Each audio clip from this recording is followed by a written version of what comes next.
Hello and welcome to Dr. Zibi's Science Corner, a friend of the few drinks which we will try to separate using this mini cute centrifuge.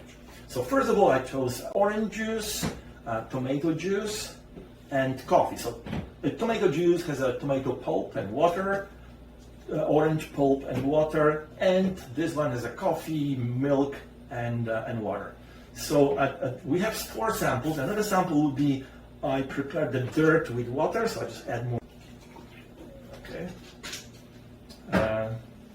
This one is tomato juice. Again, shaking and pouring. So you can feel it's kind of a denser stuff. And the third one, we have this dirt here, and the third one is orange juice. So we go here.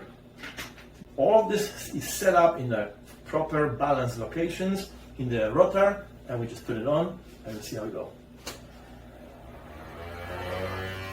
Make sure that the centrifuge is placed on a stable place. You don't hold it, don't move it. It has to be on the table, on the bench, on a location where it's not being moved. Orange juice. Sometimes the Eppendorf tubes are stuck, so try to use the rotary way of pulling it out. Don't pull it, just keep twisting and pulling out.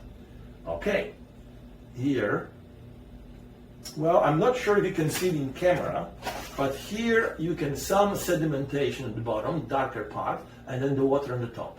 So when I empty this liquid part, we should get some contaminants at the bottom. Okay, so this is a solid part here. So obviously it shows us that in orange juice there are some solid parts that we'll be able to separate by using this centrifuge. Okay, the next sample will be dirt water. Again, just the little rotation and pull. Okay, oh, this is much clearer. Look at this dirt water. A lot of stuff is floating, so the water is not really clear. Okay, but this one is the water is quite clear, almost comparable to the top layer, to this water here. And then a lot of sand and dirt is at the bottom here.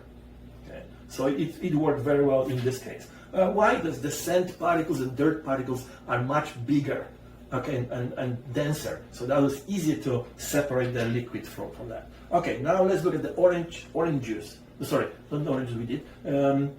Tomato juice. Okay, so I'm just removing this sample here. Great. See here, I'm not sure if you can see it, but here we can sedimentation on the bottom and the liquid on the top. So when I empty this, and okay, and you can see this is the solid leftover, which was pushed because of the rotary force. And the last sample, coffee. Let's see what we get from this sample. Well, you cannot see much separation here because it's water, milk, and coffee, but it's still the liquid not really. I can see here the very top part, the tiny layer, is a little brighter, so which is the milk on the top. Then water is in the middle, and at the bottom should be coffee. Let me empty this, see if we can get some, look at the solid cement. Yes, actually, yes, look at this here. There is some a little bit at the bottom.